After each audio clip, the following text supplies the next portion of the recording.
CMA inter जून 26 में यदि आप ओएमएसएम का पेपर दे रहे हैं तो आपके लिए ये वीडियो गेम चेंजर हो सकता है, क्योंकि हमने यहाँ पर आपको 60 मार्क्स का पूरा कवरेज डिजाइन करके दे दिया है, जो कि आपके पूरे प्रिपरेशन में एक नेक्स्ट लेवल का मोमेंटम बिल्ड कर सकता है।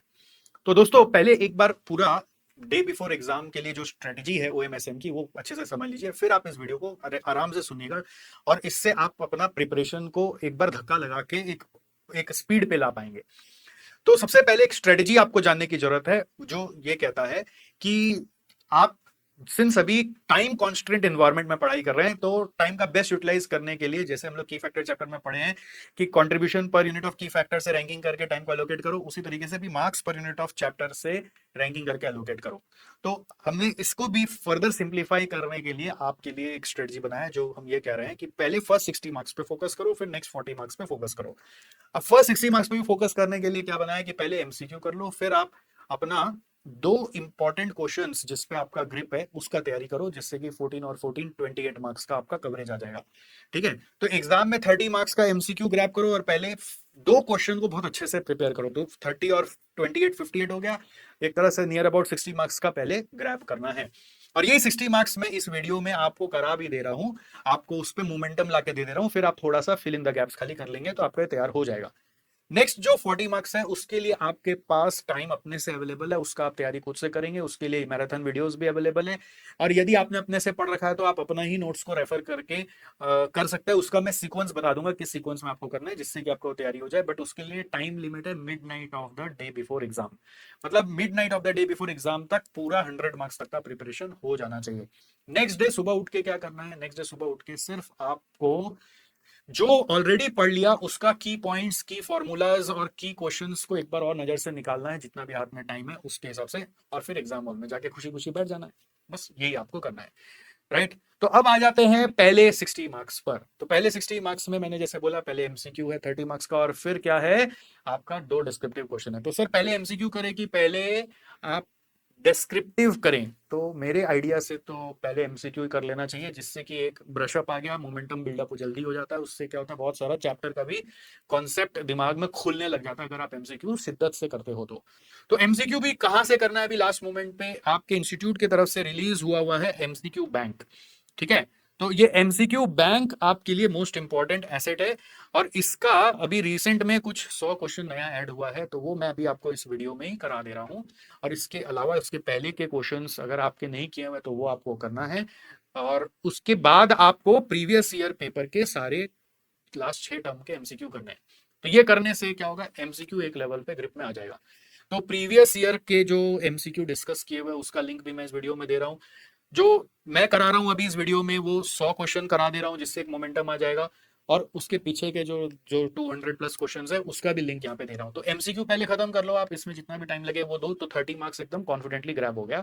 इसके बाद आप अपना बैठ जाना डिस्क्रिप्टिव क्वेश्चन में। और डिस्क्रिप्टिव क्वेश्चन में क्या करोगे, सबसे पहले आप क्या करने वाले हो, आप पहले वो दो क्वेश्चन को खोजो जिसमें आपका प्रिपरेशन बहुत अच्छा भी है, और उसको आप कर लो। मेरे हिसाब से ओएम जैसे सब्जेक्ट में वो दो क्वेश्चन जो होना ही चाहिए हर बच्चे का हाथ में, वो होगा क्वेश्चन नंबर 3 और 4।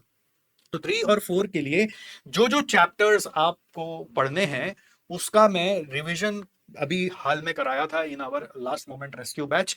तो वो जो कराया था उसका मैं क्लिप्स आपको अच्छे से बना के दे रहा हूं, जिससे कि आप उसको एक बार में ग्रैब कर पाओ, एक बार में ग्रैब कर पाओ। और अगर उसके बाद आपको कुछ और पॉलिश करना हो तो आप अपने नोट से फिर पढ़ लेना, बट इससे आपको एक मोमेंटम मिल जाएगा, और उसमें कुछ कुछ सम्स भी होंगे, तो सम्स के बहाने आपका अपना कॉन्फिडेंस उसमें थोड़ा सा जाग जाएगा, राइट। तो ये हो गया आपका 60 मार्क्स। अब इसके बाद बचा नेक्स्ट 40। तो नेक्स्ट 40 को के लिए आपको क्या करना है, तीन क्वेश्चन 14 मार्क्स का तैयार करना है, दैट इज 14 इंटू 3 42। तो वो तीन क्वेश्चन ऑलरेडी आपका पढ़ा हुआ होगा ही, बट अगर उसमें भी आपको मेरा सपोर्ट चाहिए, हमारी टीम का सपोर्ट चाहिए, तो आपको उसका भी वीडियो का लिंक जो हमारा मैराथन का है टाइम स्टैम्प प्रॉपरली किया हुआ, आप उसको रेफर कर सकते हैं। नहीं तो आप अपने नोट्स से पढ़ेंगे तो ज्यादा फास्ट होगा। और नोट्स के लिए भी एक लास्ट डे रिवीजन नोट्स मैं आपको अभी दे रहा हूं, आप उससे भी रेफर करके एक बार अपना ब्रशअप कर सकते हैं कि आपका सब कुछ कवर हुआ है कि नहीं हुआ है। हर चैप्टर का अगर वो प्रैक्टिकल है तो उसका कुछ कुछ क्वेश्चन एक एक दो दो मिनिमम बनाइएगा जरूर, जिससे हाथ खुल जाए। बिना देखे बनाइएगा। सॉल्व करने का मतलब है कि क्वेश्चन पढ़ के अपने से रफली सॉल्व करके देखिएगा, और अगर वो थ्योरी है तो ढक के पॉइंट्स याद करके पॉइंट्स को एकदम छोटा छोटा लिखकर एक बार ट्राई करिए कि पॉइंट्स एलैबोरेट हो रहा है कि नहीं। एक एक दो दो, ज्यादा नहीं। तो ये आपका 40 मार्क्स का इसका टारगेट है मिडनाइट। फिर सुबह उठकर जो भी पूरा 100 मार्क में पढ़ा उसमें जो की पॉइंट्स लगे या की क्वेश्चंस लगे या की एमसीक्यू लगे या की फॉर्मूलाज लगे, वो सबको एक बार फिर बिना देखे आंख बंद करके खाली नाम हेडिंग पढ़ के अपने से रिवाइज करना, और कोशिश करना है कि पूरा पूरा चैप्टर ही आप दिमाग में ड्रॉ कर पा रहे हो क्या। जैसे एग्जांपल में अगर मैंने आपको एक चैप्टर पढ़ाया असाइनमेंट, तो असाइनमेंट चैप्टर का सब कुछ आप अपने दिमाग में ड्रॉ कर पा रहे हो क्या। रिप्लेसमेंट का जितना भी कुछ पढ़ा है वो सब कुछ अपने दिमाग में ड्रॉ कर पा रहे हो क्या, ये आपको रिकॉल करके एग्जाम हॉल में जाना है। That's it. तो चलिए अब टाइम वेस्ट नहीं करते हैं और अब शुरू करिए फटाफट तैयारी एमसीक्यू ऑफ ओएमएसएम के साथ। Let's begin.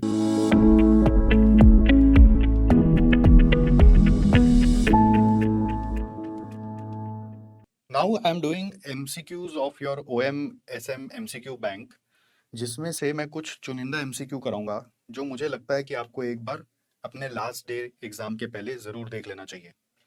और वो कौन से एमसीक्यूज हैं? वो एमसीक्यूज स्टार्ट हो रहे हैं फ्रॉम क्वेश्चन नंबर 251। ठीक है, तो ये पीडीएफ आप इंस्टीट्यूट साइट से भी डाउनलोड कर सकते हैं। 251 से मैं क्यों उठा रहा हूँ, क्योंकि 250 तक जो भी एमसीक्यूज हैं उसको हमने अपने एक एमसीक्यू बैंक का यूट्यूब वीडियो में ऑलरेडी करा दिया है। तो अगर आप उसको करना चाहते हैं तो 250 तक वहां से हो जाएगा। 251 से अभी अपने साथ में कर रहे हैं। ठीक है, सो चलिए आइए देखते हैं 251 में क्या बोल रहा है। Absolute cost advantages arises from. So cost advantage company को कहाँ से मिलेगा, कैसे मिलेगा? सो पहला क्वेश्चन है, पहला ऑप्शन है superior production operations and processes, control of particular input required for production, access to cheaper funds, all of the above. The answer is all of the above. चारों तीनों तरीका से आपको एब्सोल्यूट कॉस्ट एडवांटेज मिलेगा। ठीक है, और ये कॉमन सेंस से भी पकड़ में आ सकता है कि अगर आप ठीक से ऑपरेशंस करोगे, प्रोसेसेस मेंटेन करोगे, इनपुट का सप्लाई पे कंट्रोल ले लोगे, आपका वर्किंग कैपिटल सस्ता है, तो आपको एब्सोल्यूट कॉस्ट एडवांटेज मिलेगा। एब्सोल्यूट मतलब एक्चुअल में अमाउंट सेव हो गई होगा। A dash is a combination of structures which could take the form of product and geographical divisions or functional and divisional structure operating in tandem. तो ऐसा कौन सा स्ट्रक्चर है which could take the form of product and geographical divisions or functional and divisional structure operating in tandem? तो इसका answer है कि matric structure होगा, क्योंकि मैट्रिक स्ट्रक्चर में क्या होता है ना, आप डुअल रिपोर्टिंग सिस्टम बना लेते हैं। मान लीजिए एक आप बना लेते हैं प्रोडक्ट वाइज और एक मान लीजिए बना लेते हैं function wise, something like that.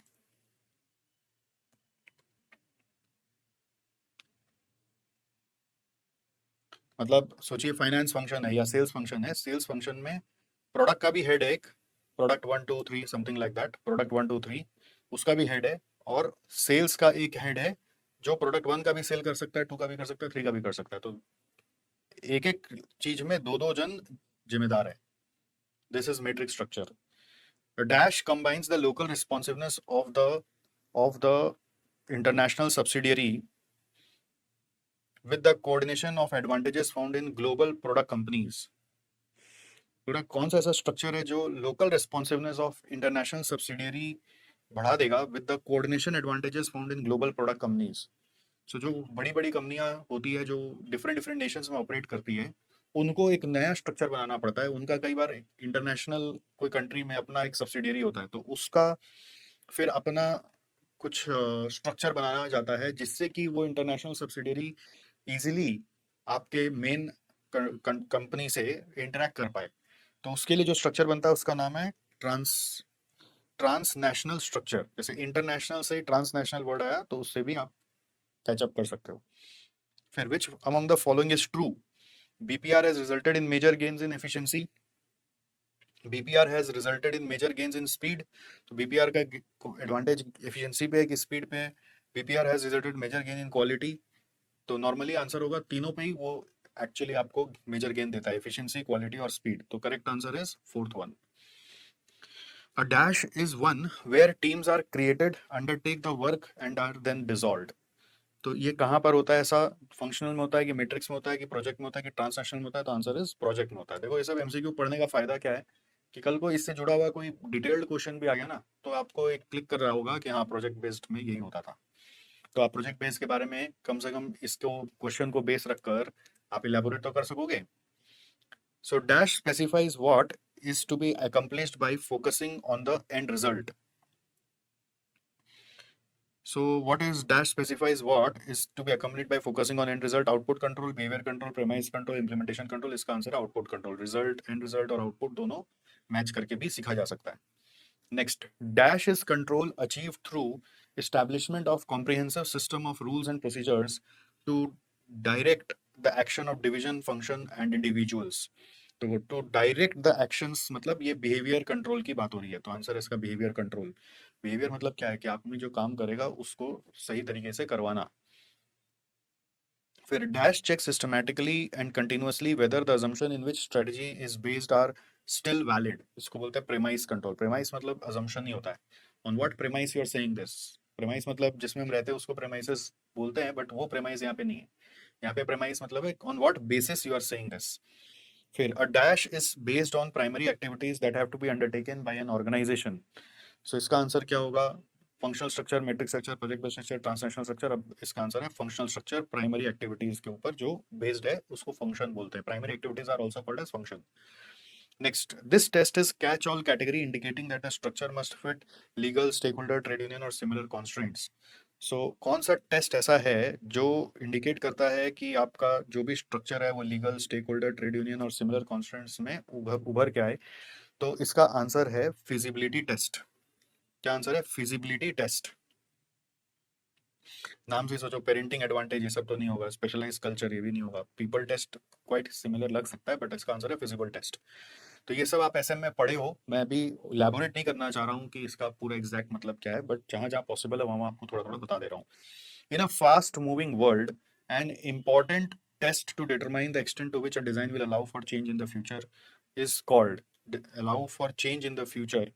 तो फिजिबिलिटी नहीं होगा, ये फ्लेक्सिबिलिटी होगा, फ्लेक्सिबिलिटी टेस्ट। ठीक है। फिर digital transformation drives change in. क्या डिजिटल ट्रांसफॉर्मेशन चेंज कर रहा है? Customer experience, operational processes, business model. Answer is all of the above. Word transformation मतलब स्मॉल चेंज नहीं होता, बिग चेंज होता है, which comprise of everything that we do and that should be done in a different way. The process of digital transformation requires coordination across the entire organisation and involves business culture changes. तो इसमें actually question गड़बड़ छप गया, यहाँ पे ना blank होना चाहिए था।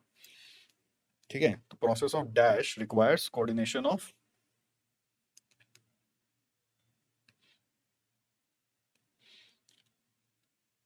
Entire organisation involve business culture changes. तो इसका आंसर होगा digital transformation.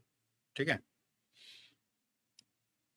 Next, categorising and organising the digitised data and making it ready for application of further process is called. इसको क्या बोलेंगे? आप जब डिजिटाइज्ड डेटा को ऑर्गेनाइज कर रहे हैं और उसको यूज करने के लिए फर्दर दिमाग लगा रहे हैं, तो उसको अपने क्या बोलेंगे? इसको बोलते हैं डेटा मैनेजमेंट। ठीक है। डेटा मैनेजमेंट, ये सब टर्मिनोलॉजी से भी ऐसे हम सीख रहे हो आप indirectly. Which among the following is not a characteristic of big data. Big data मतलब जो लार्ज वॉल्यूम ऑफ डेटा अपने चारों तरफ जो छोड़ रहे क्लिक कर करके इंटरनेट पे, एप्स पे, वो सब कहीं ना कहीं कैप्चर हो रहा है, तो उसको बिग डेटा बोलते हैं। एक एक आदमी का पूरा हिस्ट्री उसमें छुपा हुआ होगा, कितना बजे कहाँ पे क्या क्लिक किया, कितना देर स्पेंड किया, क्या चीज पर्टिकुलरली वो क्लिक किया, कितना देर उसको वॉच किया, उस पर कितनी बार आके फिर से क्लिक किया। तो विच of the following is not a characteristic of big data, ये पूछ रहा है। तो बिग डेटा में वैरायटी होता है क्या? होता है। वॉल्यूम होता है? हाँ होता है। वेलोसिटी होता है? वेलोसिटी मतलब आपका डेटा में चेंजेस फटाफट आ रहा है, ये सारा है। तो इनवेरिएबिलिटी इज नॉट अ कैरेक्टरिस्टिक, मतलब एक्चुअली वैरायटी होता है, तो इनवेरिएबिलिटी कैसे हो सकता है? इनवेरिएबिलिटी मतलब वेरिएशन नहीं होगा उसमें, बट वो तो नहीं है। Data that can be stored, access and process in the form of fixed format is called. उसको अपने क्या बोलेंगे? Fixed format. अगर सबका फॉर्मेट अगर सुधारा हुआ है तो अनस्ट्रक्चर्ड तो नहीं हुआ, सेमी स्ट्रक्चर्ड भी नहीं हुआ, तो स्ट्रक्चर्ड डेटा हुआ। विच among the following is not a component of a blockchain. तो ब्लॉकचेन के ऊपर क्वेश्चन पूछ रहा है। डिस्ट्रीब्यूटेड लेजर ब्लॉकचेन का फीचर है। इम्यूटेबल रिकॉर्ड, इम्यूटेबल रिकॉर्ड मतलब आप जो एक बार एंट्री कर दिए वो मिटाया नहीं जा सकता वहां पर, ये भी है। स्मार्ट कॉन्ट्रैक्ट्स भी है। स्मार्ट कॉन्ट्रैक्ट मतलब लाइक डिजिटल कॉन्ट्रैक्ट्स, जैसे आजकल बहुत बार कोई सॉफ्टवेयर वगैरह आप ऑनलाइन डाउनलोड करते हो तो देखते हो ना, टर्म्स एंड कंडीशन वगैरह आप ऑनलाइन एक्सेप्ट करते हो, तो वो सोचो ऑनलाइन एक्सेप्ट करने के बाद आपको बोले कि आप ये जो आप एक्सेप्ट किए हैं वो कोई एक परमानेंट कॉन्ट्रैक्ट जैसा बन गया है, तो उसको स्मार्ट कॉन्ट्रैक्ट बोलते हैं। फिर ब्लॉकचेन में बोल रहे इंक्रीज थ्रेट, नो, ब्लॉकचेन बनाया है इसलिए कि थ्रेट कम से कम रहे, मतलब वहां पे एक बार डेटा जो रिकॉर्ड हो गया लेजर में, वो इतना जगह सेव कर देते हैं जाकर अलग अलग सर्वर पे कि उसको फिर मिटाया नहीं जा सकता। Which among the following alternative is not suited for robotic process automation tools? So robotic normally कहाँ नहीं होता है पता है, जहां पर अभी भी इनस्टेबिलिटी है, मतलब जहां पे भी स्थिरता नहीं है, वहां पे रोबोटिक नहीं जाना चाहिए। तो रिपीटेबल है रोबोटिक चल जाएगा, प्रेडिक्टेबल है चल जाएगा, रूटीन है चल जाएगा, अनप्रेडिक्टेबल इवेंट्स पे रोबोटिक नहीं होगा, तो this is correct. Next, dash is similar to referral programmes, dash is similar to referral programmes, so what is similar, what is similar to referral programmes, इसका आंसर क्या होगा? Dash is similar to referral programmes, influencer marketing, affiliate marketing, social media marketing, content marketing, तो ये सब तो आजकल सबको पता है, बच्चा बच्चा जानता है। तो referral programme actually affiliate marketing जैसा होता है, जिसमें क्या होता है, आप कोई भी वेबसाइट के एफिलिएट बन जाइए, और फिर वो एफिलिएट का एक लिंक आ जाता है, वो लिंक को आप किसी के साथ शेयर करते हैं, उस लिंक से अगर कोई ट्रांजेक्शन होता है तो आपको भी कुछ इंसेंटिव मिलता है। ठीक है। फिर dash is a form of paid advertising that allows marketing team to essentially purchase traffic to their website. तो ये आपको मालूम है ना कॉन्सेप्ट, आप जब कोई भी चीज गूगल करते हैं तो there are some sponsored link on the top. तो स्पॉन्सर्ड लिंक मतलब क्या हो रहा है कि we are trying to show our website in the top in the Google, and for that we pay ad charges to the Google. So Google will charge you only if someone clicks on the ad, otherwise it will not charge. तो उसका concept होता है पे पर click concept. सो influencer marketing है कि affiliate marketing है, पे पर क्लिक है कि कंटेंट मार्केटिंग है, आंसर है पे पर क्लिक। फिर forecasting the weather is an example of, कि अगर आप एआई वाला चैप्टर पढ़े तो इसका आंसर है नैरो एआई। ठीक है, ये नॉर्मली ये सब छोटा छोटा एग्जांपल नहीं पढ़ा हो तो क्लिक नहीं करता। फिर GIT stands for just in time बोलते हैं, जस्ट इन टाइम। अब जस्ट इन टाइम है बट एक्चुअली वर्ड क्या है यहाँ पे देखो, just in purchase, just in production, just in time use of material, just in time order the material. तो मटेरियल के ऊपर नहीं है एक्चुअली, ये पूरा प्रोडक्शन सिस्टम है, इसलिए इसका नाम आना चाहिए just in time production. But anyway यहाँ पे एक चक्कर क्या हुआ कि just in production he option में दिया हुआ है, तो क्या ना इसमें मिस्टेक हो सकता है कि जो ऑप्शन में दिया हुआ आंसर में वही आपको टिक करके आना पड़ेगा।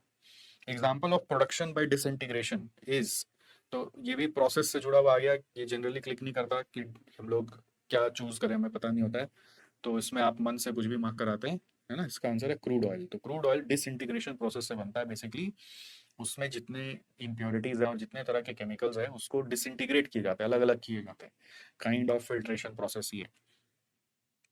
Next, the act of assessing the future and make the provision for the act is known as, future को असेस करके उसका भी प्रोविजन बना रहे तो उसको क्या बोलेंगे, फोरकास्टिंग, असेसमेंट, शेड्यूलिंग, प्लानिंग। तो इसका आंसर है फोरकास्टिंग। तो फ्यूचर असेस करने की बात हो रही है तो फोरकास्टिंग। नेक्स्ट देखो 275 में क्या बोल रहा है, द क्वांटिटीज होगा, यहाँ पे क्वांटिटीज लिखा हुआ है, ये प्रिंटिंग एरर है, the quantities for which the planner has to prepare production plan, the quantities for which the planner has to prepare production plan are known as optimal quantity of products, planning quantity standards, quantity planning के material planning. तो इसका answer होगा planning quantity standards. अगर आपको click नहीं किया तो ये थोड़ा सा मार्क कर लेना कि इस पे एक बार थोड़ा सा और एक दो मिनट एक्स्ट्रा स्पेंड कर लेना, और एग्जाम के पहले दिन सुबह एक बार ये सब सर्कल वाला किया हुआ को एक बार और देख लेना। फिर PERT is dash, event oriented, activity oriented, both one into none, answer is event oriented technique. ठीक है, ये सब थ्योरेटिकल चीजें हैं जो कैचअप करनी पड़ेगी। Operation management is primarily deals with recruitment and training, conversion of input and output into using physical resources, financial planning and budgeting, market research and promotion. तो इसका आंसर होगा सेकंड वाला, conversion of input into output using physical resources. Next, what is the main objective of operation management, what is the main objective of operation management. So इसका answer क्या होगा, effectiveness, efficiency, adaptability, profitability, liquidity, solvency, motivation, leadership and team work, planning, staffing and directing. तो इसका points जो institute math से थोड़ा match करेगा वो है effectiveness, efficiency and adaptability. Under production and operation management which of the following is not an activity, product designing, financial accounting, quality control, maintenance management. आपको पता होगा financial accounting is altogether different topic. So production operation management में product design आता है, quality control आता है और maintenance management आता है। फिर the term disappearance of smoke stacks refer to, ये इन्वायरमेंट से जुड़ा हुआ है। Decline of heavy industries, transformation of factories into environmental friendly knowledge based systems, ban on factory pollution, movement of factories to rural areas. So correct answer is environmental friendly। Smokestack का मतलब होता है जो धुआं इतना फैक्ट्री में घूमता रहता है उसको कम करने के लिए क्या किया जाए।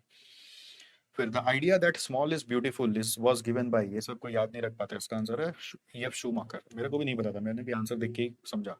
उतना कौन याद रखता है स्मॉल इज ब्यूटीफुल, किसने आइडिया दिया? The utilization rate helps management to determine, utilization rate से क्या पता चलेगा? Product quality, need for adding और reducing capacity, labour efficiency, machine down time. तो इसका आंसर होगा यूटिलाइजेशन से आप पता लगा सकते हो एडिंग और रिड्यूसिंग कैपेसिटी, एडिंग और reducing capacity. Okay, next facility layout is also known as, इसका दूसरा नाम क्या होगा? Plant location, plant layout, facility design, work centre management. Answer होगा plant layout. Process layout is also known as, इसका option होगा functional layout. इसमें क्या है, शायद आंसर में आप देख लीजिएगा कुछ गड़बड़ दिया हुआ हो, है ना, तो इसको ध्यान रखिएगा। प्रोसेस लेआउट का दूसरा नाम है फंक्शनल लेआउट। इंस्टीट्यूट मैट में जाओगे तो दिख जाएगा, जैसे आप देखो टाइप्स ऑफ लेआउट में process layout is also called as functional layout. Okay, product layout is also called as line processing layout or flow line layout. Fix position layout is called as static layout. Cellular manufacturing layout is called as group technology layout. Combination layout is also called as hybrid layout. तो ये types of layout से कभी कभी question आता है, ठीक। फिर the main advantage of process layout is, process layout में क्या होता है, आप जैसे हॉस्पिटल में प्रोसेस लेआउट देखते हो तो आप कोई भी तरह का पेशेंट को हैंडल कर सकते हो। सो हाई वॉल्यूम ये प्रोडक्ट लेआउट में होता है। लो मटेरियल हैंडलिंग कॉस्ट, ये नॉर्मली आपका क्या बोलेंगे, ये जो सेलुलर लेआउट है वो सब में मूवमेंट के ऊपर फोकस किया जाता है। Flexibility in operation is correct for process layout. Next, material requirement planning is mainly used for planning the production of. MRP कब यूज की जाती है? नॉर्मली जहाँ पे मटेरियल का बहुत सारा रिक्वायरमेंट है प्रोडक्ट बनाने के लिए, तो उस प्रोडक्ट का प्रोडक्शन बजट से हम लोग पता लगा लेते हैं कि बिल ऑफ मटेरियल क्या होगा, और बिल ऑफ मटेरियल में एक एक प्रोडक्ट बनाने के लिए कितना आइटम्स लगेगा उसका पूरा तैयारी करके रखते हैं। तो कहाँ पे यूज हो सकता है? सर्विसेज में, कि फिनिश गुड्स ओनली में, कि रॉ मटेरियल्स ओनली में, कि असेंबल्ड प्रोडक्ट्स में? तो आंसर है करेक्ट असेंबल्ड प्रोडक्ट्स में। असेंबल्ड प्रोडक्ट में एक फिनिश गुड्स बनाने के लिए बहुत सारा पार्ट्स लगेगा, तो सारा पार्ट्स का रिक्वायरमेंट वगैरह के लिए हम लोग एमआरपी का इस्तेमाल कर सकते हैं।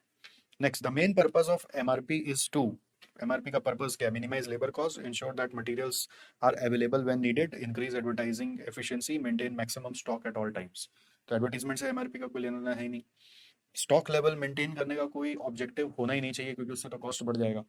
लेबर कॉस्ट से इसका कोई ताल्लुकात ही नहीं है। तो ensure that materials are available when needed, material की जरूरत को पहले से प्लान करके रखना है। दैट इज, नाम से ही समझ में आ रहा है, मटेरियल रिक्वायरमेंट प्लानिंग, ठीक है। Next, which among the following is an advantage of an efficient production and inventory management system? So increase idle time and higher inventory levels, reduce inventory, reduce idle time and reduce setup time, inability to adjust the master production schedule, higher sales prices and slower response to market demands.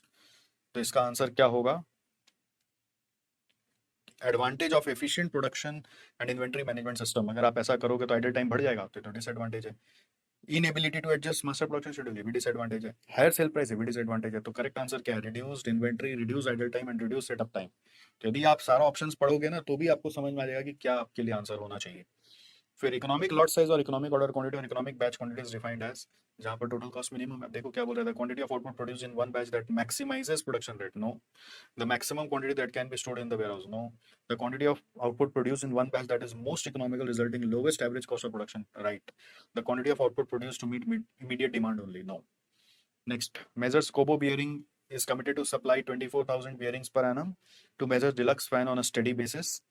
It is estimated that it costs 10 paisa as inventory holding cost per bearing per month and setup cost per necessary 24. What is the optimum run size? तो ये सब already आप कितनी बारी कर चुके हैं, इसका फॉर्मूला में बिठा के देखिए, √2 AS/C।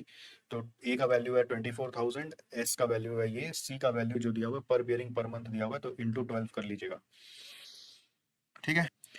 नेक्स्ट देखो, find the economic order quantity and the reorder point given annual demand is 1000 units, average daily demand is 1000 by 365, ordering cost is 5 rupees per order, holding cost is 1.25 per unit per year, lead time is 5 days, cost per unit is 12.5, what quantity should be ordered?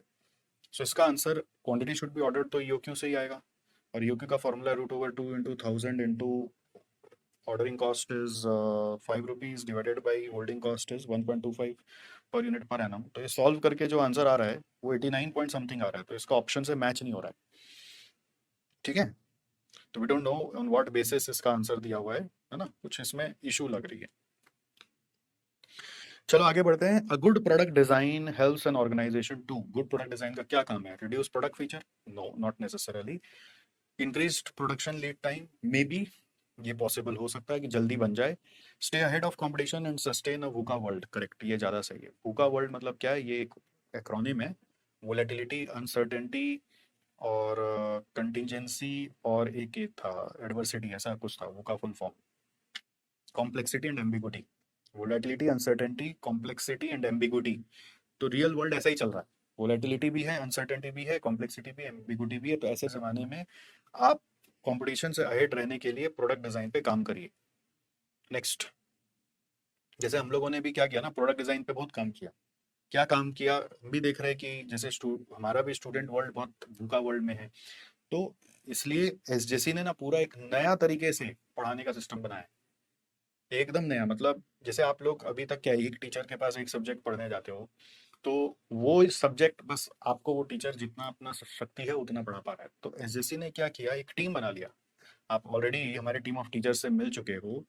तो वो team मिलकर एक एक subject पे ध्यान दे रहे हैं। समझ रहे हैं? जैसे पहले एसजे क्या करता था, सतीश सर, या सतीश सर को एसजे बोल रहा हूँ। तो वो ओएम पढ़ा रहे हैं, वो एफएम पढ़ा रहे हैं, वो कॉस्ट पढ़ा रहे हैं, वही एमए पढ़ा रहे हैं, वही एससीएम पढ़ा रहे हैं, वही एसएफएम पढ़ा रहे हैं, वही एसपीएम भी पढ़ा रहे हैं, वही कॉस्ट ऑडिट पढ़ा रहे हैं। तो एक आदमी कितना संभालेगा? तो इसलिए एसजे ने क्या किया, प्रोडक्ट डिजाइन ही चेंज कर दिया। 4-5 जन का टीम बना लिया। अब 5 जन मिलके ये पढ़ा रहे हैं और सब काम कर रहे हैं। ऐसा नहीं है कि कोई एक स्पेसिफिक जन एक एक सब्जेक्ट देख रहा है, ऐसा नहीं है। सब कोई सब में लगे हुए हैं मेरे साथ। जैसे मैं सब कर पा रहा हूँ, तो वो लोग भी सब कर सकते हैं। तो इससे क्या हो रहा है, इनका जो क्वालिटी ऑफ डिलीवरी है, क्वालिटी ऑफ क्लासेस है, या क्वालिटी ऑफ आउटपुट है, जो अल्टीमेटली स्टूडेंट का रिजल्ट के ऊपर काम करना है, वो काम हो पा रहा है। और इतना स्पीड से हो रहा है कि मैं आपको क्या बताऊं। वन ऑफ द रीजन कि हम लोग जो ये लास्ट मोमेंट पे एक रेस्क्यू बैच लेकर आए, आप वो देखे ही हैं। फिर हम लोग सुपर 50 क्वेश्चंस लेकर आए, वो भी आप देखे हैं। तो ये सब क्या, ये प्रोडक्ट डिजाइन का काम है। ठीक है। और अभी जो आने वाले अटेम्प्ट में एग्जाम देने वाले हैं, उन लोगों को पूरा पढ़ाने का जो मेथड है वो पूरा चेंज कर दिया गया है। राइट। और उसके साथ मतलब ये नहीं रहा कि इस बार सिर्फ हमने प्रोडक्ट डिजाइन में सिर्फ क्लासेस पे काम किया। क्लासेस के साथ साथ हम लोगों ने सारी चीजें और भी जोड़ दी हैं। जैसे कि क्लासेस की ट्रैकिंग होगी, प्रोडक्ट डिजाइन में चेंज किया। फिर ट्रैकिंग के बाद हम लोग क्या करेंगे कि आप अगर खत्म नहीं कर पा रहे तो आपके पीछे पड़ जाएंगे। क्या बात हो गई, आप खत्म नहीं कर पा रहे क्लास को, आपने लिया, मतलब जिससे कि आपका एक्सटेंशन पे कॉस्ट बच जाए। अननेसेसरी आपने तो एक्सटेंशन पे पैसा बर्बाद करते रहते हैं।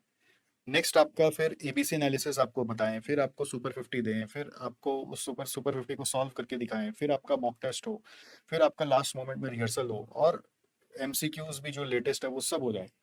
और आपका साथ साथ क्लासेस के साथ साथ जितना एसएमए मैट है, जितना प्रीवियस ईयर पेपर है, वो सब भी कवर हो जाए। ये हमारा टारगेट है। ठीक है। तो ये हमारा नया प्रोडक्ट डिजाइन है, जिससे कि एक बच्चा जब एक सब्जेक्ट पे आए तो उसका वो सब्जेक्ट तो अच्छा हो ही जाए। राइट। तो अगर आपके कोई दोस्त हैं जिनको इस सेवा की जरूरत है तो आप जरूर रेफर करिएगा। बट बोलना जरूरी भी है ना, क्या करेंगे, आप बोलेंगे इतना क्रिटिकल टाइम पे आप ये सब बोल रहे हैं, हमको 1 मिनट मेरा खराब कर दिया। ऐसा नहीं है, ये जरूरी था बोलना। क्योंकि आपके दिमाग में बैठ जाएगा तो क्या पता आपका भी कोई दूसरा सब्जेक्ट जो अभी खत्म नहीं हुआ है मेरे साथ, या आप अभी ग्रुप 2 में, ग्रुप 1 बाकी है, तो आप उधर आ सकते हैं। और डिसीजन आपको जल्दी लेना पड़ेगा, मतलब एग्जाम के बाद फिर फट से डिसीजन लेना पड़ेगा, आप ज़्यादा होल्ड नहीं कर पाएंगे। चलिए, great. The growth phase of product life cycle is characterised by. Growth phase का क्या कैरेक्टरिस्टिक है? Decline in market share and profit? No. Rapid increase in sales and market expansion? Yes, ये राइट है। फिर बट बाकी भी पढ़ लो। Withdrawal of product from market? Never, ये तो डिक्लाइन फेज है। Lack of promotional activity? Never. Next, the decline phase of product life cycle is characterized by increased sales? No. Higher profitability? No. Falling sales and earning profit? Right. Introduction of new product variants? Never. Which of the following order represents the correct stages of product life cycle? So stages of life cycle अगर आपको याद हो तो पहले growth, फिर introduction? No. पहले introduction, फिर growth, फिर मैच्योरिटी, फिर डिक्लाइन? यस, सही, राइट है। फिर पहले मैच्योरिटी, फिर ग्रोथ, फिर इंट्रोडक्शन? नो। पहले इंट्रोडक्शन, फिर मैच्योरिटी, फिर ग्रोथ? नो। तो second number is correct. Next, the main objective of an assignment problem is to. क्या ऑब्जेक्टिव है भैया? मिनिमाइज करने का। तो increase production regardless of cost? No. Assign workers randomly to jobs? No. Maximize the number of workers employed? No. Minimize total cost on time of all the jobs? Right. तो last option, which of the following is not a method for solving N assignment problem? तो assignment problem कैसे कैसे solve हो सकता है, आपको normally सिखाया गया हंगेरियन, बट वो सिंप्लेक्स से भी सॉल्व हो सकता है। वो कंप्लीट एन्यूमरेशन मेथड भी एक होता है, इससे भी सॉल्व हो सकता है। ट्रांसपोर्टेशन मेथड से भी सॉल्व हो सकता है, बट रिग्रेशन से सॉल्व नहीं हो सकता। तो ये अगर आपको नहीं पता था तो सर्कल कर लेंगे, जिससे कि आप डे बिफोर एग्जाम एक बार और नोटिस करके चल जाएंगे। ये देखिए, वेंडास कार वाला क्वेश्चन आपको याद है, क्यूइंग थ्योरी में था। ऑटोमेटिक ऑटोमेटिक क्यूइंग सिस्टम है, ऑटोमेटिक सर्विस सिस्टम है यहाँ पे। ऑटोमेटिक क्यूइंग सिस्टम नहीं, ऑटोमेटिक सर्विस सिस्टम है। So it's an automatic service system, 5 minute operation with a single bay. 5 minute operation है, मतलब म्यू का वैल्यू हो जाएगा 60/5 is equal to 12। Mu is the service rate. On a typical Saturday morning car arrive at a mean rate of 8 per hour, ये lambda है which is 8। With arrivals tend to follow Poisson distribution, find average number of cars in the line। तो number of cars in the line पूछ रहा है, उसका formula क्या होता है, lambda by mu into lambda by mu minus lambda. In line पूछ रहा है, ठीक है। इन लाइन मतलब बड़ा वाला फॉर्मूला है, लाइन लगाता है मतलब लाइन लंबा है, लाइन लंबा है तो बड़ा वाला फॉर्मूला है। और ऑटोमेटिक है तो इंटू हाफ कर देना है, ऑटोमेटिक होने से इंटू हाफ कर देना है। तो इसको पुट करके देखिए क्या आंसर आएगा, 8/4, ठीक है, इंटू 8/12/2, तो 0.67 आंसर आ गया। So this is the answer.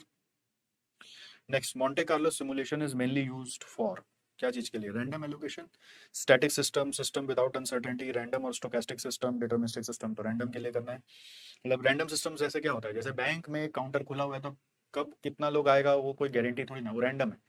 Shopping mall में एक बिलिंग काउंटर है तो उसमें कब कितना लोग आएगा वो पता नहीं है, रैंडम है, ठीक है। Next, the important requirements of Monte Carlo simulation are hardware optimization, real life experimentation, model of the system and random number generator, linear equation and constraint। तो basically requirement of Monte Carlo क्या है, model of the system and random number generator. Model of the system का मतलब है कि किस sequence में क्या एक्टिविटी होने वाली है आपके सिस्टम में, तब आप सिमुलेशन कर पाएंगे ना। आपको पता होना चाहिए, जैसे सर्विस लाइन सिमुलेशन में हम लोग सिखाते हैं ना कि स्टार्ट होगा पहले, फिर एंड होगा, फिर वेट करेगा, फिर आइडल रहेगा, फिर दूसरा वाला स्टार्ट करेगा, फिर एंड होगा। तो वो मॉडल है। Next, simulation is most useful method when data is deterministic, optimization techniques are sufficient, the system is simple and can be solved mathematically, the system is complex and difficult to analyze mathematically। तो जब normal maths fail हो जाता है तब random numbers का सहारा लेते हैं, क्योंकि सब कुछ जब रैंडम हो रहा है तो कुछ अलग पढ़ाई लगेगी। जब सब प्रेडिक्टेबल होता है तो आप इजीली उसको अदर अवेलेबल मेथड से कैप्चर कर सकते थे। फिर in which company lean operation has its roots. Lean operation कहाँ पे बना था, टोयोटा में, अगर आपको याद हो। देखो क्या बोल रहा है, general motor, Honda motor, Toyota. तो answer is Toyota. Which of the following is not an objective of JIT manufacturing. तो मैं जेआईटी का मैन्युफैक्चरिंग से जुड़ा हुआ बात हो रहा है। Produce only what customers want, ये ऑब्जेक्टिव है अपने को, नॉट एन ऑब्जेक्टिव का बताना है।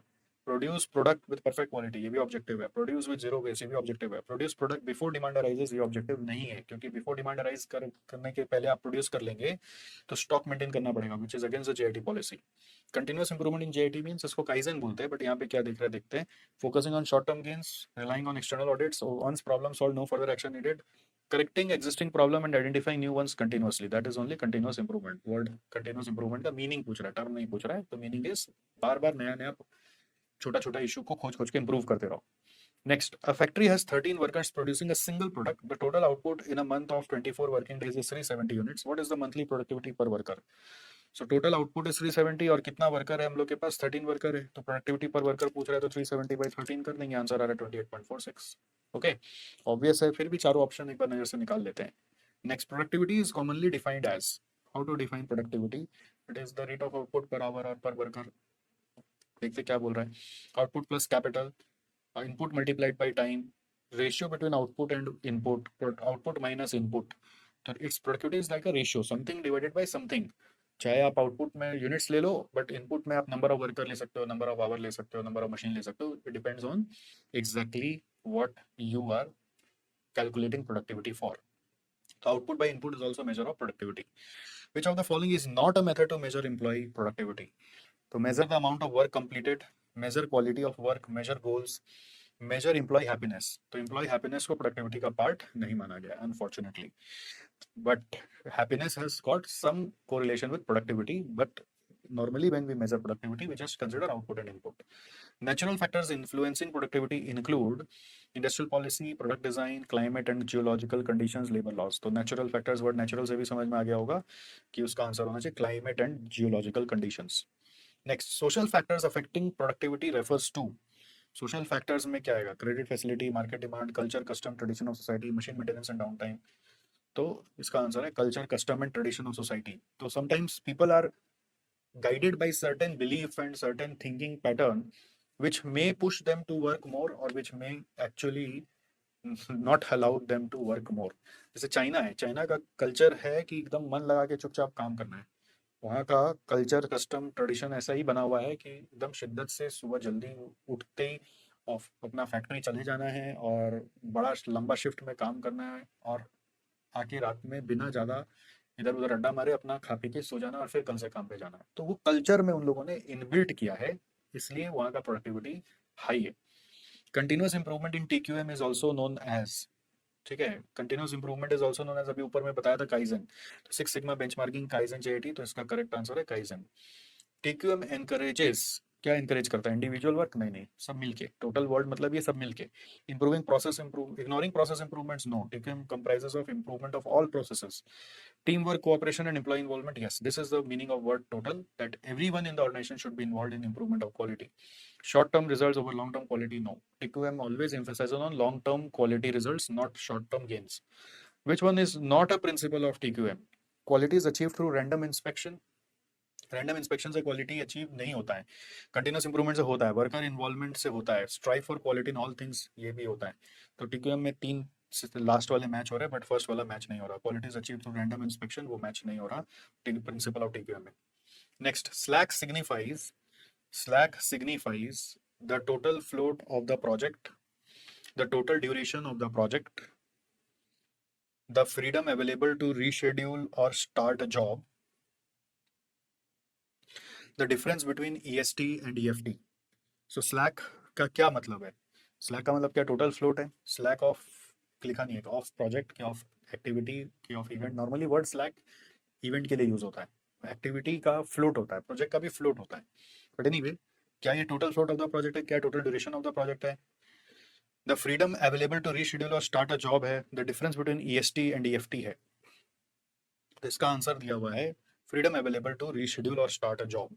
ठीक है, तो ये थोड़ा सा कंफ्यूजिंग है, इसमें मेरे को लगता है कुछ बच्चे डिफरेंस बिटवीन ईएसटी ईएफटी भी मार्क कर सकते हैं, बट आपको थोड़ा ध्यान देके करना पड़ेगा स्लैक का मीनिंग। तो एक चीज आप नोटिस करें हमारे सॉल्व करने का पैटर्न में, कि हम हर बार क्या एक चीज फॉलो करें कि चारों ऑप्शन को पढ़ के ही कंक्लूड कर रहे हैं कि अल्टीमेटली हम लोगों को क्या आंसर चूज करना है। Don't include your answer only on basis of one option unless you are very very sure. Next, a job with zero slack is called, so critical job बोलते हैं ना जिसमें स्लैक नहीं है, तो आंसर इज क्रिटिकल जॉब। फिर for a job slack time is calculated as, 314 को पढ़ रहे हैं, ठीक है। 314 में for a job slack time is calculated as, slack time कैसे निकालते हैं? आपको याद होगा, इट इज नॉर्मली एल और ई का डिफरेंस था, एल था एलएफटी और ई था ईएसटी। तो हिसाब से होता है उसका स्लैक टाइम निकालना है अगर एक जॉब का, तो वो इवेंट का हम बता रहे हैं, इवेंट का ई और एल को सब्ट्रैक्ट करने से आ जाता है। तो इवेंट का स्लैक हुआ, मतलब जॉब मतलब अगर हम सोचे कोई एक्टिविटी अगर, तो एक्टिविटी का स्लैक मतलब अज्यूम कर रहे हैं कि वो फ्लोट बोल रहा होगा, ठीक है, फ्लोट बोल रहा होगा। जैसे तो स्लैक सिग्निफाइज टोटल फ्लोट ऊपर में भी लग रहा था, बट एक बार अज्यूम कर रहे हैं कि स्लैक सिग्निफाइज टोटल फ्लोट है, तो टोटल फ्लोट का फॉर्मूला क्या होता था? टोटल फ्लोट का फॉर्मूला दोनों फिनिश टाइम का difference, latest finish time minus earliest finish time, या फिर दोनों स्टार्ट टाइम का डिफरेंस, एलएसटी माइनस ईएसटी। तो ये अगर हम टोटल फ्लोट से इसको रिलेट करें तो अब क्या ऑप्शन में है ये तो नहीं पता, देख के समझ में आएगा। सो पहला वाला यहाँ पर बोल रहा है एलएफटी प्लस ईएफटी, तो प्लस तो करते ही नहीं है। EFT minus LFT, EFT minus LFT तो नहीं होता बट एलएफटी माइनस ईएफटी जरूर होता है। एलएफटी माइनस ईएफटी ये तो होता है, एलएसटी और ईएसटी में ईएसटी माइनस एलएसटी ये भी नहीं होता है। तो करेक्ट करेक्ट ऑप्शन क्या है? What is the correct option? So correct option मेरे हिसाब से तो ये है, बट इंस्टीट्यूट ने आंसर दिया हुआ ईएफटी माइनस एलएफटी, जो तो मेरे को टेक्निकली रॉन्ग ही लग रहा है, ठीक है। आईसीएमआई ने ये दिया हुआ है बट मेरे को ये रॉन्ग लग रहा है, मेरे हिसाब से तो एलएफटी माइनस ईएफटी होना चाहिए, अज्यूमिंग कि slack of a job means total float. But आप बोलेंगे सर स्लैक सिग्निफाइज से total float of the project, ये आपने क्यों क्यों इग्नोर कर दिया? क्योंकि यहाँ पे लिखा नहीं ना स्लैक ऑफ प्रोजेक्ट, यहाँ पे बस स्लैक लिखा है। तो स्लैक का बेसिक मीनिंग पूछ रहा होगा, तो बेसिक मीनिंग के हिसाब से तो थर्ड वाला ज्यादा क्लोज आ रहा था, ठीक है। तो थोड़ा बहुत तो इसीलिए सर्कल करके दिया है आपको कि एक बार नज़र मारना जरूरी है। 315 तो हो गया क्रिटिकल जॉब, और भी ऑप्शंस पढ़ लो, non critical, independent, slack job, तो answer is critical job. Next, EFT is calculated as, EFT कैसे कैलकुलेट करते हैं, earliest start time plus duration से कैलकुलेट करते हैं। तो ईएसटी प्लस ड्यूरेशन, और बोल रहा है एलएसटी प्लस ड्यूरेशन से तो एलएफटी आ जाएगा, एलएफटी माइनस ड्यूरेशन से एलएसटी आ जाएगा, EST plus minus, EST minus duration तो कुछ होता ही नहीं है, इससे तो कुछ नहीं आता, but EST plus duration is the right answer. Next, float represent, अब फ्लोट और स्लैक में हो क्वाइट क्लोज, तो फ्लोट रिप्रेजेंट क्या बोल रहा है, difference between EFT and LFT, latest finish time और अर्लीस्ट फिनिश टाइम का डिफरेंस। फिर बोल रहा है difference between maximum time available and actual time required to complete an activity, difference between EST and LST, फिर total duration of the project, तो total duration तो reject हो गया, और डिफरेंस बिटवीन ईएसटी एलएसटी की जगह आपने एलएसटी माइनस ईएसटी भी बोल सकते हैं, एलएफटी माइनस ईएफटी भी बोल सकते हैं, तो हिसाब से ये नियर है बट उल्टा लग रहा है ना, एलएफटी माइनस ईएफटी होता है, एलएसटी माइनस ईएसटी होता है, तो उल्टा लग रहा है बोलकर रिजेक्ट किया, तो करेक्ट आंसर ये है, difference between maximum time available and actual time required to complete an activity. अब ये स्लैक का और फ्लोट का मीनिंग क्वाइट क्लोज है, अगर सिग्निफाइज और रिप्रेजेंट का मीनिंग समझेंगे तो क्वाइट क्लोज है, दोनों सिमिलर ही है, बस टर्म को हम लोग अलग जगह यूज कर लेते हैं, स्लैक को यूज कर लेते हैं इवेंट लेवल पे, फ्लोट को यूज कर लेते हैं एक्टिविटी और प्रोजेक्ट लेवल पे। Next, formula for total float is, अब इसमें क्या बोल रहा है, total float is EFT minus LST minus duration.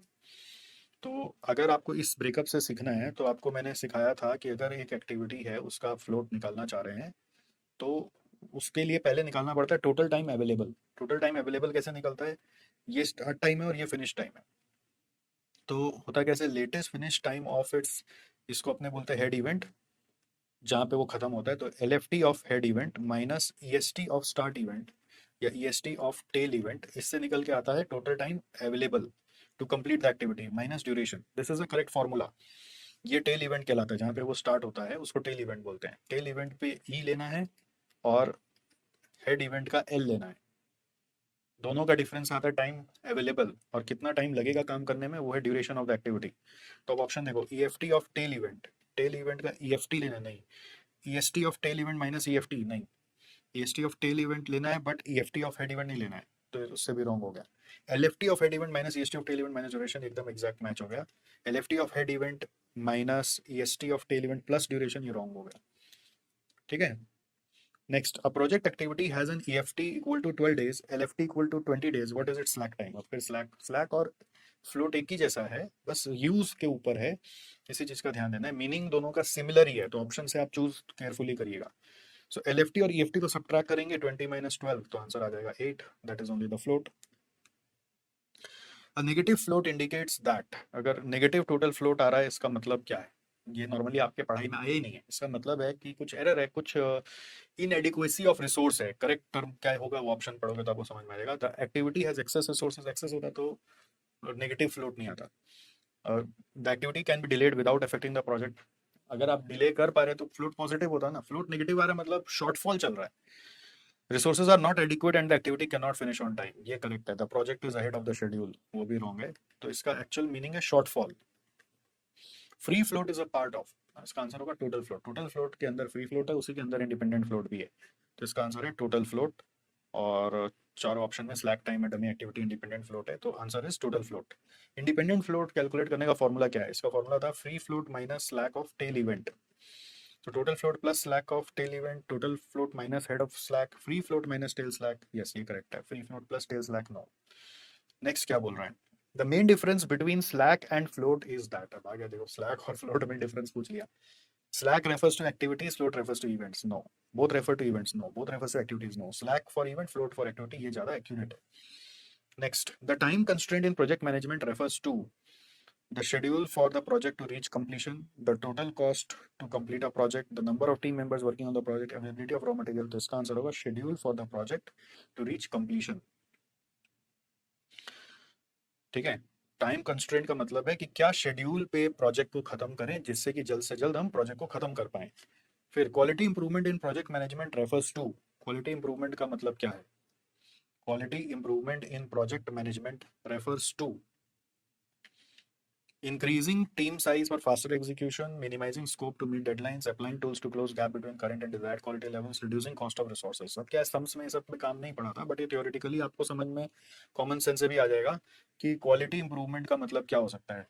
Reducing the gap between current and desired quality, कुछ कुछ चीजें कई बार नहीं भी पढ़ी हो तो चारों ऑप्शन को ठीक से पढ़ने से क्लिक कर जाएगा। Gantt chart is also known as, ये भी आप अगर नहीं पढ़े हैं तो इसका आंसर है बार चार्ट। गैंट चार्ट जो बनाते हैं ना, वो ऐसे एक्सिस में आपको याद होगा ऐसे ऐसे करके बनाए थे अपने, तो this is your Gantt chart, तो it is also known as bar chart. अगर नहीं पता हो तो सर्कल कर लेना, कहीं पे भी दिक्कत हो तो सर्कल करना जरूरी है, जिसे एक बार और देख लेंगे। A major advantage of Gantt chart is that it shows detailed network relationships, can easily incorporate changes in timing and machine loads, eliminate the need for manpower planning, eliminate the need for manpower planning, ये तो दोनों एक ही option बना दिया। तो इसका correct answer है can easily incorporate changes in timing and machine loads. मतलब इसमें क्या फायदा है कि चार्ट बनाना थोड़ा सा इजी है, थ्योरेटिकल ज्ञान है, और इसको बनाकर आप इजीली चेंजेस भी इसके थ्रू इनकॉर्पोरेट कर सकते हैं। An event in a network refers to a job that consumes time and money. Event doesn't consume time and money. Use of physical resources. Event doesn't consume any physical resource. The start or completion of job that consume no resources. ये correct है. An interruption in the workflow. No. Event is just an indicator of start or completion of a job. Network analysis provides a graphical representation of profit and loss data, material flow, only the critical activities, all activities in logical sequence. अगर आपने network diagram पढ़ा है तो उसका definition भी पढ़ा ही होगा, और वो है all activities are shown in a logical manner. Which of the following is not an application of network analysis? Aircraft manufacturing, retail store management, construction of residential complex, satellite mission development. तो आपको नाम से ही click कर गया होगा कि जो काम वन टाइम होता है और बिगर स्केल में होता है वहीं पर प्रोजेक्ट मैनेजमेंट लगेगा, तो वहीं पर नेटवर्क एनालिसिस लगेगा। एयरक्राफ्ट बड़ा काम है, construction of residential complex, satellite mission, ये सब बड़ा काम है। चाहे वो सर्टेन हो चाहे अनसर्टेन हो, उससे कोई मतलब नहीं है। चाहे वो वन टाइम हो रहा हो चाहे वो रिपीट हो रहा हो, उससे मतलब नहीं है, बट बड़ा काम होना चाहिए, लंबे समय तक होना चाहिए। करेक्ट। तो रिटेल स्टोर मैनेजमेंट जो है ये रूटीन जॉब है, it is not a one time job. Okay. Next, the type of maintenance in which machines are repaired only after breakdown. तो नाम से ही समझ में आ गया, breakdown maintenance.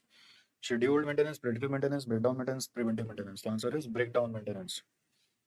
Next, which of the following is an analytical measure used to evaluate preventive maintenance effectiveness. So इसका answer क्या होगा, आप इसको लेकर अगर आप इंस्टीट्यूट मैट में देखोगे ना तो आपको कुछ रेशियोज मिलेंगे जो हम लोग नॉर्मली सम्स में नहीं पढ़ते हैं, बट ऑब्जेक्टिव में पूछ लिया है। तो आप प्रिवेंटिव मेंटेनेंस अच्छे से कर पा रहे कि नहीं उसको कैसे ट्रेस करेंगे। एक है आपका ratio hours scheduled, hours work for maintenance by scheduled hours. दूसरा है इंस्पेक्शन इनकम्प्लीट और बाय इंस्पेक्शन शेड्यूल्ड। तीसरा है frequency of breakdown equal to number of breakdown by available machine hours, all of the above. तो ये सारे ratios use हो सकते हैं प्रिवेंटिव मेंटेनेंस का इफेक्टिवनेस चेक करने के लिए। Next, one of the key advantages of preventive maintenance is, क्या एडवांटेज होगा? की advantage of preventive maintenance is, one of the key advantages of preventive maintenance is increased work content of maintenance job. No, there is not close advantage related to this. Reduce breakdown, yes. Reduce breakdown and downtime, yes. Reduce safety of workers, safety of worker reduce कैसे करेगा? नहीं. Increase downtime, no. Correct is reduce breakdown. ये तो बहुत obvious है, मतलब बाकी सब तो advantage जैसा लग ही नहीं रहा है। ठीक है। Next, what does running maintenance typically include? So running maintenance मतलब होता है ऐसा मेंटेनेंस जो आप काम करते करते कर सकते हैं, इसको रूटीन मेंटेनेंस भी बोलते हैं। तो वो कैसे होता है? तेल वेल डाल देना, ग्रीस डाल देना, नो नट बोल्ट टाइट कर देना। Installation of new machinery, no. Only major repairs after equipment failure, इसको ब्रेकडाउन बोलते हैं। Lubrication, cleaning, periodic overall while the equipment is in operation और ड्यूरिंग प्री प्लांट शटडाउन, ये running maintenance हो सकता है। Outsourcing all maintenance work, no. What are the two main causes for replacement of machinery? Replace क्यों करते हैं? Wear and obsolescence, technological improvement and breakdown, wear and depreciation, maintenance and repair cost. ये चारों option बहुत close हैं और बहुत tricky question है। इसका राइट आंसर है वियर एंड ऑब्सोलेसेंस। जो इंस्टीट्यूट दे रहा है वही बताना आपको। One reason for replacing a machine before its expected life is to reduce factory space, to avoid preventive maintenance, to reduce running costs and increase productivity, to increase downtime। अभी just थोड़ी देर पहले ही हमारे ऑडिटर साहब बैठे हुए थे, मैंने अभी रिसेंट में अपनी एक गाड़ी बेची, तो वो गाड़ी मतलब 3 साल पुरानी थी, थोड़ा कम दाम में मैंने बेच दिया। मतलब थोड़ा कम दाम एज इन कि जो WDV है उसके मुकाबले थोड़ा प्राइस कम मिल रहा था तो भी बेच दिया। तो उसने वही क्वेश्चन किया कि आपने क्यों बेच दिया, और मैंने यही पाठ पढ़ाया कि इसलिए कि आगे जाकर उसका रनिंग कॉस्ट बहुत ज़्यादा दिख रहा था और उसका माइलेज वगैरह का हालत ख़राब लग रहा था। इसलिए मैंने अभी उससे छुटकारा पा लिया। मैंने उससे छुटकारा पा लिया तो क्या नुकसान किया? तो नुकसान ये किया कि जैसे मान लीजिए डब्ल्यूडीवी था उस गाड़ी का 14 लाख रुपया, मैंने बेच दिया 10 लाख रुपया में, तो 4 लाख रुपया का मैंने एक तरह से नुकसान किया। करेक्ट? अगर मैंने 4 लाख रुपए का नुकसान किया तो उसके बदले मैंने दूसरा गाड़ी लिया। दूसरा गाड़ी जो लिया, मैंने कैलकुलेशन किया कि उसमें मैं कितना बचा रहा हूँ। तो मैंने कैलकुलेट ये किया कि 2 साल के अंदर अंदर जो दूसरा गाड़ी है उसमें मैं 4 लाख रुपया तो बचा ही लूंगा, क्योंकि उसका माइलेज डबल है जो करंट इसका माइलेज था। राइट? प्लस जो रनिंग कॉस्ट जिस स्पीड से उस गाड़ी में बढ़ रहा था कि सारा टायर चेंज करो या कभी कोई अचानक से प्रॉब्लम, कभी कोई पार्ट में प्रॉब्लम, उसका जो खर्चा था जिसको मैंने फिर बचा लिया यहाँ पर। प्लस उस गाड़ी में इंश्योरेंस का जो चार्ज था वो भी ज़्यादा था, तो वो भी मैंने इसमें बचा लिया। समझ गए? तो उस तरह से अगर देखें तो फ्यूल कॉस्ट ही 2 साल में रिकवर कर देगा, और अगर बाकी कॉस्ट को अगर लेके चले तो मेरे को लगता है कि शायद वो 1 साल में ही पूरा रिकवर कर देगा। ये मेरे को फील हुआ, इसलिए मैंने गाड़ी बेच दी। तो ये सब पढ़ाई करने के लिए नहीं है, एक्चुअली अप्लाई करने के लिए। मतलब सिर्फ पढ़ाई के लिए नहीं है, रियल वर्ल्ड के लिए। Which of the following is not a classification of spare parts? Spare parts का क्लासिफिकेशन नहीं है, नॉट हम लोग को दिखता नहीं है। तो आंसर है रेगुलर स्पेयर, स्पेयर का टाइप है इंश्योरेंस स्पेयर, स्पेयर का टाइप है कैपिटल स्पेयर, टाइप है टेम्पररी स्पेयर, कोई टाइप नहीं है। रेगुलर स्पेयर मतलब रोज काम में आता है, इंश्योरेंस मतलब इसलिए रखा हुआ है कि कल को कोई प्रॉब्लम हुआ तो काम में लेंगे। कैपिटल स्पेयर मतलब वो भी एक तरह का इंश्योरेंस स्पेयर, बट उसका कॉस्ट बहुत ज्यादा हाई है। What is the primary purpose of a vision statement in an organization? चलो स्ट्रेटेजिक मैनेजमेंट में आ गए। तो विजन स्टेटमेंट का पर्पस क्या? Outline the company's current operation and processes, to list the company's product and services, to define the desired future state of the organization, to describe company's financial goals.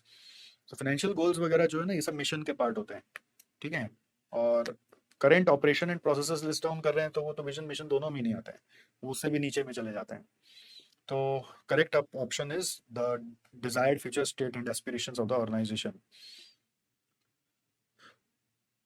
So what does the F in the FAST goal setting framework stand for? तो इसका answer है financially viable, की fully achievable, की frequently discussed, की fully transparent. तो इसका answer है frequently discussed. What does EVS stand for? Economic value added. तो इसका आंसर है इकोनॉमिक वैल्यू एडेड। ध्यान देना, इक्विटी वैल्यू एडेड मत कर देना। The dynamic nature of business environment requires businesses to continuously adapt to changes and anticipate future trends, maintain a static approach.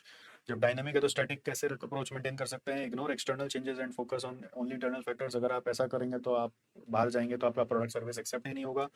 Rely solely on historical data for decision making, it cannot be possible. The right answer is continuously adapt. A company develops a new recycling processes to reduce waste. Which pestle factor is it responding to? Waste reduction is related to recycle, waste is related to environment. तो answer is environmental, technological, economical, political नहीं है ये। ठीक है? तो देखो इसके साथ ये खत्म हो गया। अब आप बोलेंगे क्या सर आपने जो पढ़ाया इससे आएगा क्या? मेरे को नहीं पता। इसके अलावा भी आपको और एमसीक्यू देखने हैं, और वो कहाँ से देखने हैं? वो देखने हैं आपको प्रीवियस ईयर पेपर से।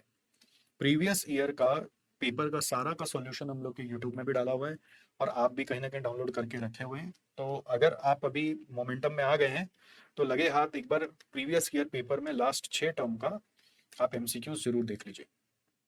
लास्ट 6 टर्म्स का एमसीक्यू बहुत सारा इसमें से कॉमन भी मिल सकता है, बट आप लास्ट 6 टर्म का एमसीक्यू जरूर देख लीजिए। यहाँ पर जो आया मैं आपको इसलिए कराया कि इस बहाने आपको एक मोमेंटम मिल जाए, पढ़ाई करने का एक जोश आ जाए, एक धक्का लग जाए। अभी यहाँ तक आप पहुंच गए तो कुछ तो कवर हो ही गया, कहीं ना कहीं थ्योरी भी रिवाइज हो गया, कहीं ना कहीं कुछ प्रैक्टिकल भी याद आ गया। बट अभी क्या ना, अभी स्टॉप नहीं करना है, प्रीवियस ईयर पेपर निकालो और उसका भी एमसीक्यू धक्के में धक धक धक कवर कर लो। और हम आपको वीडियो के डिस्क्रिप्शन में भी वो प्रीवियस ईयर का जो हम लोगों ने सॉल्व कराया हुआ है उसका लिंक्स दे दे रहे हैं, जिससे कि आपको अलग अलग जगह खोजना ना पड़े। बट ये भी धक्का में खत्म करो कि एक बार एमसीक्यू एक लेवल पे आ गया। ठीक है? तो प्रीवियस ईयर में अगर कुछ नया लगा, मिलेगा, 100% मिलेगा, तो वो सबको भी कैचअप कर लेना एक बार अपने रिवीजन नोट से कि उसमें अल्टीमेटली जो नया था वो क्या नया था जो आपको याद नहीं आ रहा था, है ना? एक बार रिवीजन करके उसको कैचअप कर लेना, मतलब उसका जुड़ा हुआ कॉन्सेप्ट को। Alright?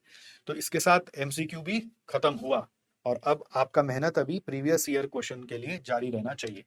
Okay, all in all थोड़ा धक्का तो लग ही रहा होगा हमारे एफर्ट से, आपके प्रिपरेशन में कुछ मोमेंटम आ रहा होगा, ऐसा मैं अज्यूम कर रहा हूं और होप कर रहा हूं कि आप बहुत अच्छे नंबर से इस बार पास होने वाले हैं। और इस तरह का हमारा प्रयास अभी आगे के सब्जेक्ट्स में भी रहेगा, तो हमारे यूट्यूब चैनल पे जरूर बने रहिएगा। बट अब आगे की बात बहुत इंपॉर्टेंट है, वो ये है कि अब बाकी का जो पोर्शन है वो कैसे करना है। तो एक बार फिर से समझा देते हैं कि आपके एबीसी की स्ट्रेटेजी क्या होगी, जिससे कि आप अपने ओएमएसएम सब्जेक्ट को नेल डाउन कर सकते हैं। तो 30 मार्क्स एमसीक्यू सॉर्टेड हो गया। अब नेक्स्ट था दो क्वेश्चन जो मेजर क्वेश्चन है और जो आपका स्ट्रॉन्ग पॉइंट है उसको आपने कैप्चर कर लिया, तो एक तरह से 60 मार्क्स आपका कवर हो गया। अब नेक्स्ट बच गया है, आपको करना है नेक्स्ट 3 क्वेश्चंस। अब वो नेक्स्ट 3 क्वेश्चन के लिए आपको ओएमएसएम में कौन सा 3 क्वेश्चन उठाना चाहिए। देखिए, ओएम से आपको एग्जाम में क्वेश्चन नंबर 2, 3, 4 और 5 मिलेगा, यानी कितना क्वेश्चन मिलेगा, 4।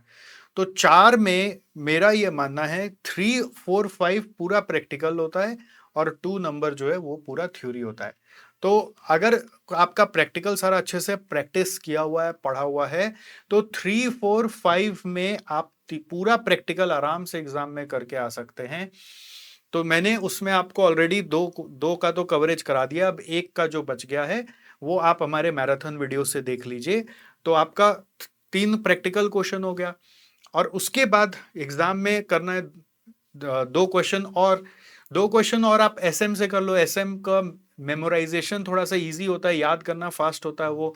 और हमारे जो सोनू सर हैं उन्होंने इतना खूबसूरती से आपको पढ़ाया हुआ है कि अगर आप उनका वीडियो देखें तो आपका एसएम भी कहीं ना कहीं कवर हो ही गया होगा। नहीं तो आप एसएम मैराथन देख लोगे तो उस पर्टिकुलर चैप्टर का आपको वो चैप्टर ग्रैब हो जाएगा।